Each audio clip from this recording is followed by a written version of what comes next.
ৰিহন দাইমাৰী ডাঙৰীয়াৰ বিষয়ে খুব বেয়াকৈ ক'ব বিচৰা নাই। এনে ব্যক্তি হিচাপে ভদ্ৰ ব্যক্তি। তেওঁ বহু বছৰ ক্ষমতাত আছিল। বৰ্তমান ক্ষমতাৰ পৰা বাহিৰ থাকিব লগা হৈছে আৰু সেইটো তেওঁৰ কাৰণে অলপ নিজকে খাপ খাব নোৱাৰা তেনেকুৱা অৱস্থাত আছে। সেইকাৰণে তেওঁ বৰ্তমান ব্ৰিটিছ চৰকাৰত থকা যিসকল নেতৃত্ব আছে তেওঁলোকৰ কাম কাজত খুদ উলিয়াবলৈ চেষ্টা কৰিছে।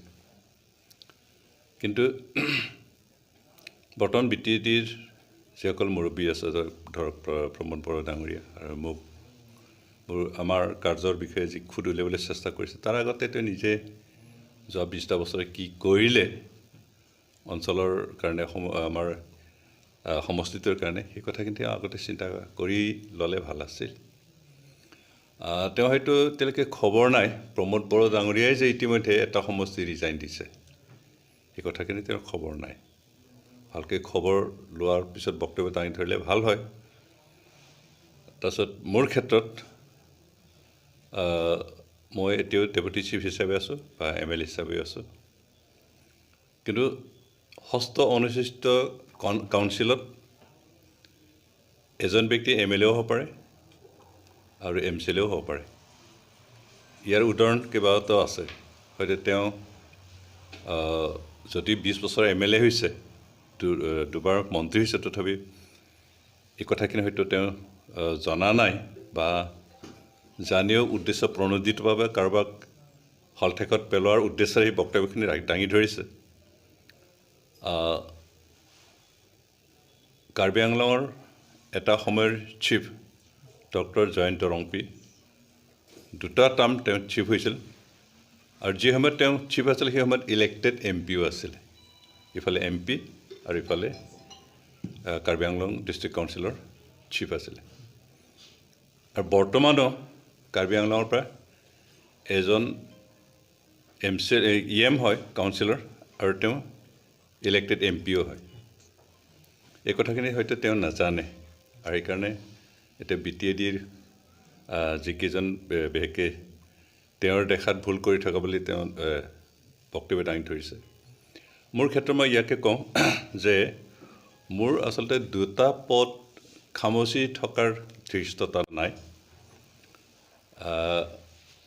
আমাৰ পাৰ্টিৰ হাইকমাণ্ডে যি কামান দিয়ে সেইটোকে মই পালন কৰোঁ। তেওঁলোকৰ কামান ল'লে মই অপেক্ষা কৰি আছোঁ।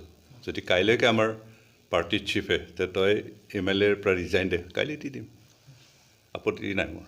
যদি আমাৰ চিফে যায় ডেপুটি চিফ পদটো তই এৰি দে, কাইলৈ এৰি দিম, এৰি দিয়াত মোৰ একো অসুবিধা নাই, কাৰণ মোৰ ক্ষমতাৰ লোভী নহওঁ। কিন্তু তেওঁ 20 বছৰ যিহেতু এটা ক্ষমতাত আছিল, ক্ষমতাৰ পৰা বাহিৰত থাকিব লগা হ'ল, সেইকাৰণে তেওঁ হজম হোৱা নাই। হয়তো তেওঁ যিটো পদত আছিলে সেই পদৰ পৰা আঁতৰাই পেলোৱা হিচাপে মোৰ ওপৰত কুপদৃষ্টিতে থাকিবই তেওঁৰ। মই বেয়া নাপাওঁ।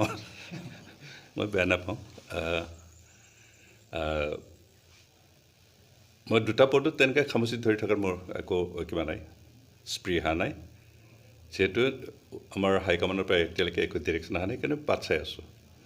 আৰু এষাৰ কথা জনাব বিচাৰিছোঁ, আমাৰ কনষ্টিটিউশ্যন মতে এজন ব্যক্তিয়ে 2টা পদত থাকি তাৰমানে 2টা পদৰো সা সুবিধাখিনি উপভোগ কৰিব নোৱাৰে। যদিও পদত থাকে 2টা পদত, তেতিয়াহ'লে এটা পদৰ সুবিধাখিনি উপভোগ কৰিব পাৰিব, আনটো কিন্তু উপভোগ কৰিব নোৱাৰে পদত থাকিলেও। কনষ্টিটিউশ্যনে এই বিধানখিনি মই মানিছোঁ।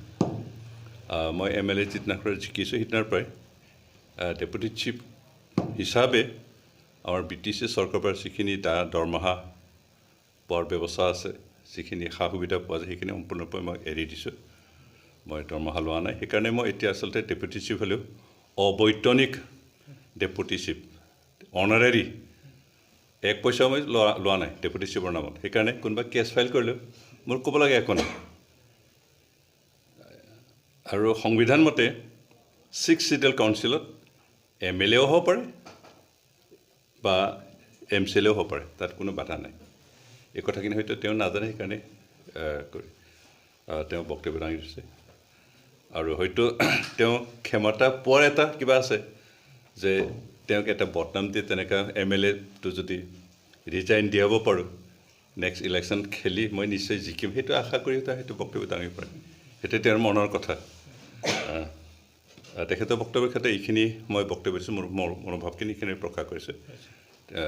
এজন বহু বছৰ ক্ষমতা থকা মানুহে ক্ষমতাৰ পৰা আঁতৰি থাকিব লগা হ'লে সদায় অসন্তুষ্টি হয়, আৰু যিজনে তেওঁক ক্ষমতাৰ পৰা আঁতৰাই পেলাইছে তেওঁৰ বিৰুদ্ধে কিবা নহয় কিবা এটা হ'লেও ক'বই, আৰু সেইটো তেওঁৰ মনৰ পৰা সেইখিনিকে প্ৰকাশ কৰিছে।